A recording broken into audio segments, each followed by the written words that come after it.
Lady Margaret is sewing of her seams, and she's all dressed in black. When a thought comes to her head, she would run into the woods, pick flowers to flower her hat, me boys, pick flowers to flower her hat.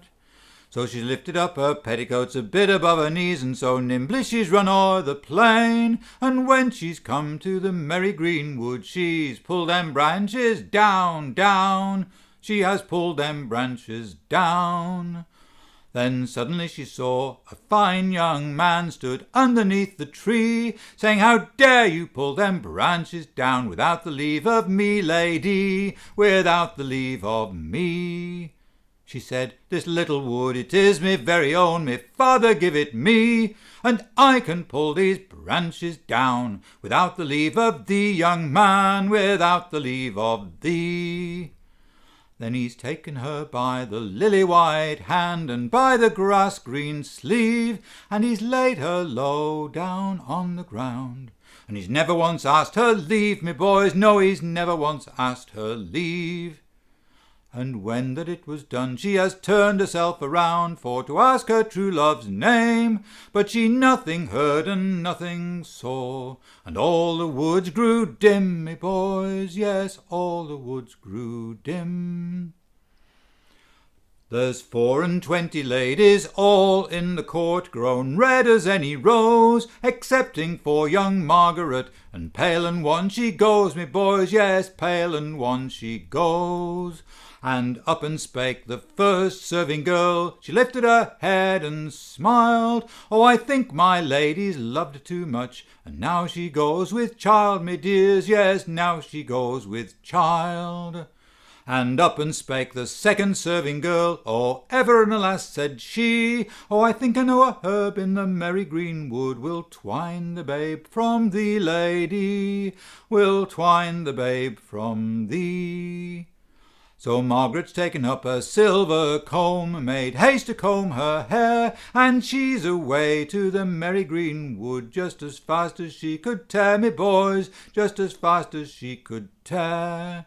But she's not pulled a herb in that merry greenwood, a herb but barely one, when by her stood young Tam Lin, saying, "Margaret, leave it alone, me love, oh, Margaret, leave it alone.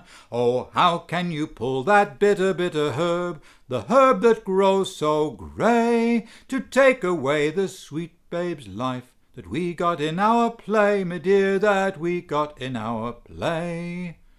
"Oh, tell me the truth, Tam Lin," she said, "if an earthly man you be." "Oh, I'll tell you no lies, Lady Margaret," he cried. "I was christened the same as thee, me dear, I was christened the same as thee.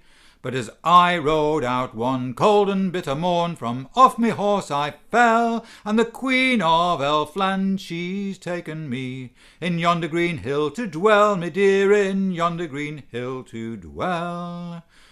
But tonight it is the Halloween, when the elven court must ride, and if you would your true love save, by the old mill bridge you must bide, me dear, by the old mill bridge you must bide.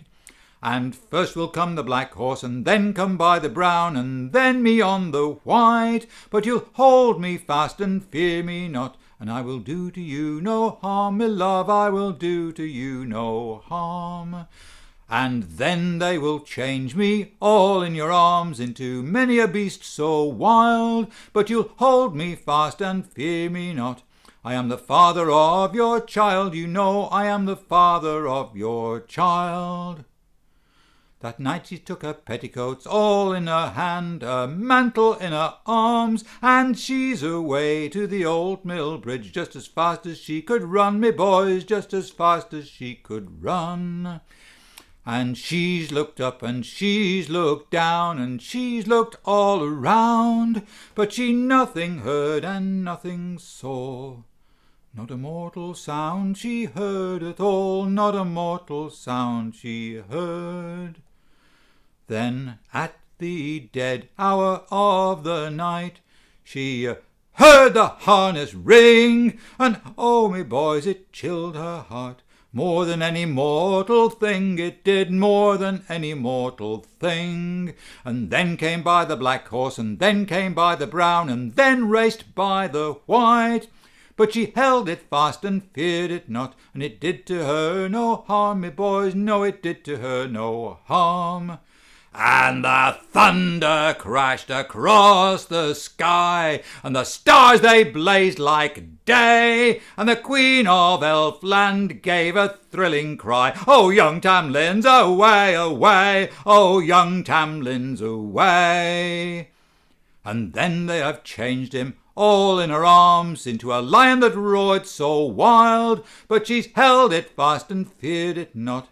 It was the father of her child, she knew it was the father of her child. And then they have changed him all in her arms into a loathsome snake, but she held it fast and feared it not. It was one of God's own make, she knew it was one of God's own make. And then they have changed him all in her arms into a red-hot bar of iron, but she's held it fast and feared it not. And it did to her no harm, me boys, no, it did to her no harm. And the last they have changed him all in her arms was to a naked man, and she's thrown her mantle over him, crying, "Me love, I've won, I've won, oh, me love, I've won."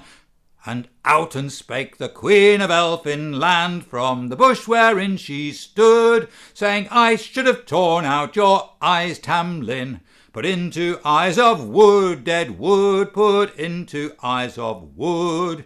Oh, curses upon you, Tam Lin," she cried, "for once you were my very own, and when you were, I should have torn out your heart, put in a heart of stone, cold stone, put in a heart of stone."